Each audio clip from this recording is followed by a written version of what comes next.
آپ کے بارے میں کہا جاتا ہے کہ آپ ٹی وی پہ کچھ اور شخصیت ہیں اور حقیقی زندگی میں کچھ اور ہیں.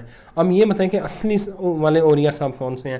یہ والا اصلی اولیاء یا جو ٹی وی پہ آتا ہے؟ نہیں، عمومی طور پہ تو میرا تاثر جو ہے بنایا گیا ہے.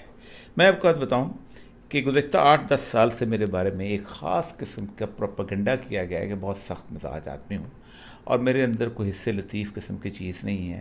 میں ایک ایسا شخص ہوں کہ جو کسی طور پر بھی ایک بڑا کٹ ملا قسم کی چیز ہے اور اس کے اندر نہ جمالیات ہے نہ کوئی چیز ہے. آپ خود سوچیں کہ ایک ایسا آدمی کہ جس نے 6ٹھی جماعت کے اندر شاعری لکھنی شروع کی ہو اور 1988 میں جس شخص کی شاعری کا مجموعہ آیا ہو، جس کی شاعری کو کم از کم پاکستان کی 8-10 خواتین نے گایا ہو، جن میں سے عمیرہ چنہ بھی ہیں، جن میں سے وہاب خان بھی ہے، جس میں شاہدہ پروین اور بہت سارے لوگوں نے گایا ہوا ہے، جس شخص نے 17 سال ڈرامہ لکھا ہو، یہاں تک کہ ڈرامہ اسٹیج کے اندر اس زمانے میں ہوتا تھا کہ رائٹرز خود بیٹھ کے اسٹیج کے اندر لکھا کرتا تھا، اور جس شخص نے اس ڈرامے کے ساتھ ساتھ باقاعدہ ایک ڈرامہ ایسا تھا جس میں ایک کردار ایسا آ گیا جس میں ایکٹنگ کی ہو، وہ شخص جس شخص نے کم از کم اپنی زندگی کے 25-30 سال مشاعرے پڑھے ہوں اور ان شاعروں کے ساتھ پڑھے ہوں، مثلا ایک مشاعرہ جو لندن میں گئے تھے ہم پورے برطانیہ میں احمد فاضل اکٹھے تھے، جس شخص نے پہلی دفعہ یہ طرح ڈالی تھی پی ٹی وی کے اندر کہ جوائنٹ کمپیئرنگ ہوگی، میں اور پروین شاکر نے اکٹھے. آپ مجھے یہ بتائیں، وہ ایک ہی ڈرامہ سے ان کا انتقال ہو گیا تھا، وہ ایک ہی انہوں نے اس میں کمپیئرنگ کی تھی کہ یہ روٹین چھوڑو، نیا انداز دو. آپ سوچیں کہ پوری شاعری رومانٹسزم کی شاعری ہے. رومانٹک آدمی کبھی اکھڑ ہو سکتا ہے کبھی زندگی کے اندر، ایک شاعر آدمی جو ہے کبھی اکھڑ ہو سکتا ہے. مسئلہ سارا یہ ہے کہ جب میں کبھی کبھی تنقید کرتا ہوں کچھ ایسی چیزوں کو جنہوں نے ہمارے معاشرے کو بے راہ کر دیا ہے، جو ہمارے معاشرے کو خراب کر دیا ہے، اس کے اوپر میرے خلاف ایک خاص طور پہ آپ دیکھیں گزشتہ 8 سال سے جب سے کمپین شروع ہوئی ہے، میری شاعری کا کوئی ذکر نہیں کرتا، میرے ڈرامے کا کوئی ذکر نہیں کرتا، مجھے مشاعرے میں نہیں بلایا جاتا. یہ ایک باقاعدہ میرے بارے میں پروپیگنڈا بلڈ کیا گیا ہے کہ جو شخص دین کے ہوگا طالب ہوگا، جو شخص دین کی طرف راہ پہ چلے گا، اس سے زیادہ تو خشک آدمی ہو نہیں سکتا. حالانکہ میں بنیادی طور پر اگر میری ذاتی زندگی کو دیکھا جائے، میرے تمام دوستوں کو دیکھا جائے، تو میں مجھے وہ کبھی آپس میں جیسے کہتے ہیں پنجابی میں جوگت بازی کا مقابلہ ہوتا تھا، تو وہ کہتے تھے کہ تم اس لیے جیتتے ہو کہ تم فیصلہ آباد میں پیدا ہوئے تھے. اور میری ایک زندگی یہ پہلو ہے، اور یہ پہلو ہمیشہ رہنا چاہیے. یہ ایک مکمل انسان کا پہلو یہ ہوتا ہے. لیکن آپ مجھے یہ بتائیں، کبھی آپ اس شخص کو جو کہ سیاستدان ہو اور وہ جناب اپنے بازو اٹھا کے ایک دوسرے کو مکہ بھی مار دے، اس کے اوپر تھپڑ بھی لگا دے، آپ اس کو تو نہیں کہتے کبھی کہ یہ شخص سخت مزاج ہے؟ آپ نے کبھی نعیم اللہ کو کہا جس نے تھپڑ مار دیا تھا دانیال عزیز کو کہ یہ سخت مزاج ہے؟ میں نے تو کبھی کسی کو تھپڑ نہیں مارا. میرا ایک بڑا سیاست کے بارے میں ایک بڑا پرٹیکولر ہے. میں سمجھتا ہوں کہ جمہوریت بنیادی طور پر آمریت کی ایک کچلی ہوئی شکل ہے. اس کے بارے میں ہم کہتے ہیں ٹیرنی آف میجارٹی، اکثریت کی آمریت. اور میں جمہوری نظام کو بنیادی طور پہ سپورٹ اس لیے نہیں کرتا ہوں کہ ایک کارپوریٹ کلچر نے اپنے ایجنڈے کو نفاذ کے لیے بنایا. اقبال کہتا ہے ہم نے خود شاہی کو پہنایا ہے جمہوری لباس، جب کبھی آدم ہوا ہے خود شناس و خود نگر.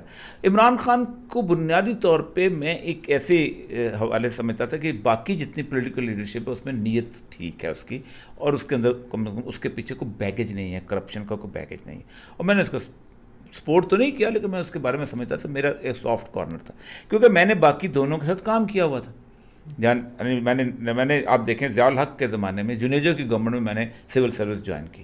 جنیجو کی گورنمنٹ دیکھی، اس کے بعد بے نظیر کی گورنمنٹ دیکھی، اس کے بعد پھر اپنا نواز شریف کی گورنمنٹ دیکھی، پھر بے نظیر کی گورنمنٹ دیکھی، پھر نواز شریف کی گورنمنٹ دیکھی، پھر شہباز شریف کی، مشرف کی گورنمنٹ تھی، پھر شہباز کی، پھر زرداری کی گورنمنٹ کے زمانے میں 2016 میں میں ریٹائر ہوا ہوں.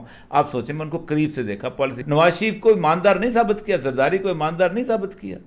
مطلب میں آپ کو مزاح بتاؤں، عباس اطہر صاحب ایک بات کہتے ہوتے تھے بڑی شاندار، کہتے تھے کہ میں نے زرداری سے کہا کہ زرداری آپ ایسا کریں کہ آپ اپنا میڈیا مینجمنٹ کریں. تو میڈیا مینجمنٹ بڑی اچھی چیز ہے، تو آپ بڑے کمزور ہے. اس نے کہا عباس صاحب بے فکر ہو جائیں، پیپلز پارٹی کا ورکر اتنا پکا ورکر ہے کہ اگر میں کمرے میں کسی خاتون کے ساتھ بیٹھا ہوں گا نا تو کہیں گے تاجد پڑھ رہا تھا. تو یہ پاکستان کے ورکر پہ میرا طنز تھا کہ زرداری تو مان لیتے ہیں. وہ یہ سب آپ کے اوپر جو ہے نا وہ ایک تنقید اور بھی کی جاتی ہے. وہ یہ کہتے ہیں کہ میں تو جانتا ہوں، لیکن لوگ جو کہتے ہیں وہ کہتے ہیں کہ یہ اولیاء مقبول جان دن رات امریکہ کے خلاف بولتا ہے، امریکہ کی ایسی تیسی کرتا ہے، لیکن اس کے بچے جو ہیں وہ خود امریکہ میں ہیں. پہلی بات یہ ہے کہ میرا ایک ہی بیٹا ہے اور 2 بیٹیاں ہیں. ایک بیٹا جو ہے اس کو میرے پاس تو توفیق ہی نہیں تھی کہ میں اپنے بچوں کو باہر پڑھاتا. میرے بچوں نے میرے اوپر بڑی اللہ تعالیٰ کا کرم ہے کہ میرا ساتھ دیا میرے بچوں اور بیوی نے کہ انہوں نے میری حلال کی آمدن پہ گزارا کیا. ورنہ میرے سارے کلیگوں کے بچے کوئی انگلینڈ میں پڑھا ہوا ہے, کوئی امریکہ میں پڑھا ہوا ہے, کوئی آسٹریلیا میں پڑھا ہوا ہے, میرے بچے نے. تو میرا بچہ جو تھا وہ اسی جگہ پہ, وہ بھی اگر میری ایران پوسٹنگ کچھ عرصے کے لیے نہ ہوتی اور میں کچھ ڈالر نہ کماتا تو وہ لمس کا میں پیسے دینے کو تیار. وہ یہیں سے پڑھا ہوا ہے, یہیں وہ گریجویٹ رہا ہے. 1 سال کے لیے پاکستان ٹبیکو کمپنی نے اس کو پوسٹ کیا تھا انگلینڈ کے اندر ٹریننگ کے لیے. ٹریننگ کر کے وہ پاکستان ٹبیکو کمپنی میں واپس پڑھا. میرے بچے میرے اسی گھر کے اندر میرے ساتھ رہتے ہیں. میری پہلی بیٹی جو ہے اس کی شادی ہوئی تھی ابوالخیر کشفی صاحب کے نواسے کے ساتھ. اس کو موقع ملا, اس نے جا کے وہاں پر اس کو ایڈنبرا یونیورسٹی میں اس کو پڑھانے کا موقع ملا, وہ وہاں چلا گیا. اب میرا تو جب آپ بیٹی بیاہ دیتے ہیں تو اس کے اوپر تو آپ کا کوئی زور نہیں ہے. بالکل صحیح ہے. دوسری بیٹی جو ہے وہ یہاں پڑھ کے واپس آئی, اس کو فل بلیڈ اسکالرشپ ملا. فل برائٹ اسکالرشپ اس کو 1 MA کا ملا تھا. اس نے 1 MA کے اسکالرشپ پہ 2 MA کیے. وہاں یہاں آئی, یہاں اس کی شادی ہوئی. اس کا میاں وہاں پڑھنے گیا اور اس سے میاں جو ہے وہ ایک یتیم بچہ تھا اور اس بچے نے اپنی محنت سے پیسے اکٹھے کر کے وہاں پڑھا. وہاں اس کو جاب مل گئی. اب میں اس کو کیسے روک سکتا ہوں؟ بالکل صحیح ہے. تو میری دونوں بیٹیاں اپنے ان کے پاس, اور میں اس میں قائل ہی نہیں ہوں کسی چیز کے اوپر. ایک آدمی, میں اپنے بیٹے کے مسئلے میں بھی قائل نہیں ہوں کہ میں اپنے بیٹے کو سول سروس میں بھیجنا چاہتا تھا, وہ نہیں گیا. اس نے کہا کہ ہم اتنی سخت زندگی نہیں گزار سکتے, میں کارپوریٹ کلچر میں جاؤں گا, آرام سے زندگی گزار.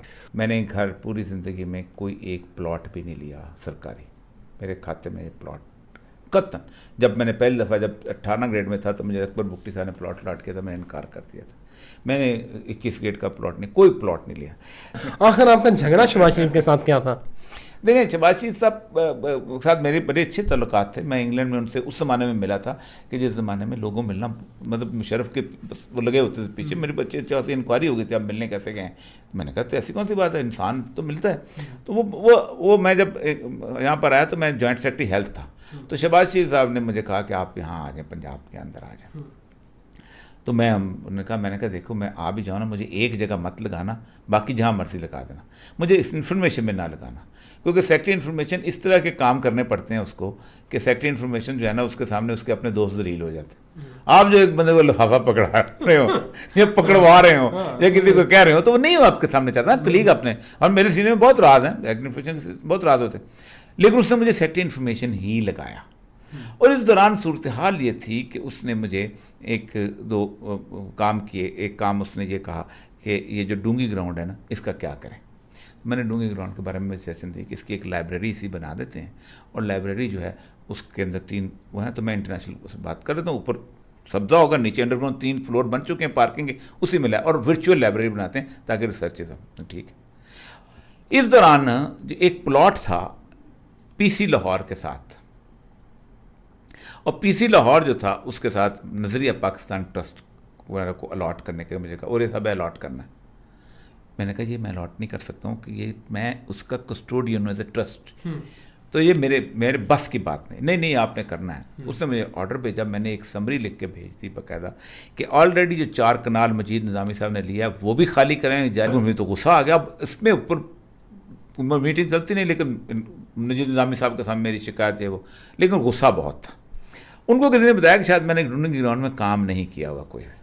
وہاں ایک انہوں نے لگنی تھی IMAX تھیٹر کی اسکرین لگنی تھی, اس اسکرین کے ہم نے 25 کروڑ جمع کرا دیے. تو انہوں نے پاکستان کے ہر بندے کو بلایا تقریباً ایک میٹنگ میں. چیف سیکرٹری بھی تھے دوسرے, اس میں شفقت محمود بھی بیٹھے ہوئے تھے, اس میں پتہ نہیں نادیہ جمیل کی والدہ وہ بھی بیٹھی ہوئی. تو اب کیا دنیا جان. انہوں نے مجھے کہا کہ آپ اگلے دن صبح رات کو بتایا کہ آپ پریزنٹیشن دیں اس ڈونگی گراؤنڈ کے اوپر. میں نے پریزنٹیشن دینے شروع کی تو میں نے نیر علی دادا سے اس کا سارا نقشہ وقشہ سیٹ کر کے بنوا لیا ہوا تھا کہ اس طرح بنے گا وہ تو. اور میں نے کہا کہ میں نے 164 لائبریریوں سے کانٹیکٹ بھی کر لیا, ان کا ہم آن لائن ہم ممبر ہوں گے. ہوم ورک پورا تھا. میں نے وہ 85 کیا 90% لوگ سوائے اس کا ایک کزن جو کامران شفیع ہے اس کے 1-2 کے انہوں نے کوئی بات کی یا تو انہوں نے یہ چپ رہے. تو ان لوگ کہیں کیا بات ہے, یہ تو ڈیزائن بننا. اس کو ایک دم غصہ آیا. مجھے کہتا ہے سیکرٹری صاحب, نام بھی نہیں لیا, میں نے جو کہا تھا وہ اسکرین جو ہے ان کو واپس بلا لیں, اور وہ اسکرین جو ہے وہ یہاں لگانے. آپ نے واپس منگوائی؟ میں نے کہا جی میں نے IMAX تھیٹر کو کینیڈا لکھا تھا, وہ کہتے ہیں ہم اسکرین جو ہے وہ آ کے لگاتے ہیں, جب تھیٹر بنا لیں گے ہم ڈبوں میں بند کرنے کے لیے نہیں بھیجتے اسکرین, ہماری ایک ریپوٹیشن. میں نے کہا لیکن میرا چیف منسٹر کہہ رہا ہے. میں نے دوبارہ رابطہ کیا تو انہوں نے کہا جی پھر ایسا کریں آپ ایک ایسا کولڈ اسٹوریج بنائیں جس میں 30 ڈگری کا ٹیمپریچر مینٹین ہو. اور تب میں نے کہا اسٹوریج کی کاسٹ اتنی ہو جاتی تھی اسکرین رکھنے کے لیے, اور پھر آپ کو جنریٹر لگانا پڑتا, لوڈ شیڈنگ ہے. تو یہ اس کے اوپر غصے میں آ گیا. میں نے جب کہا تھا کہ میں اس سے بلا رہے ہیں, میں اس کو بے شک نالے میں پھینک دیتا, آپ منگواتے. میں نے کہا سر یہ پبلک منی ہے, میں نالے میں پھینکنے بھی نہ دیتا, یہ آپ کا پیسہ نہیں ہے. اس پہ وہ کھڑے ہو گئے, میٹنگ برخاست کرتے کہتے اٹس اے پبلک ہیوملیشن میں میری, یہ میری جو ہے نا ذاتی میری جو ہے نا جو بےزتی ہوئی ہے پبلک کے سامنے. اٹھ کے چلے گئے اندر جا کے, گھنٹی ادھر فلانا ادھر, تجھے مجھے ویسے یہاں سے لڑائی. یہ ویسے انٹرسٹنگ سٹوری ہے, کچھ سیڈ سٹوری نہیں ہے. لیکن اس کی اصل مسئلہ یہ ہے کہ جس وقت وہ کر کے باہر نکلے ہیں تو 50-60 لوگ تھے اس میں, تو سارے ان کے ساتھ باہر نکلے تھے, میں اکیلا کھڑا رہ گیا تھا. جتنے بڑے بڑے نام لوں تو آپ حیران رہ جائیں گے جو ہمارے شعر بنتے ہیں آج کل.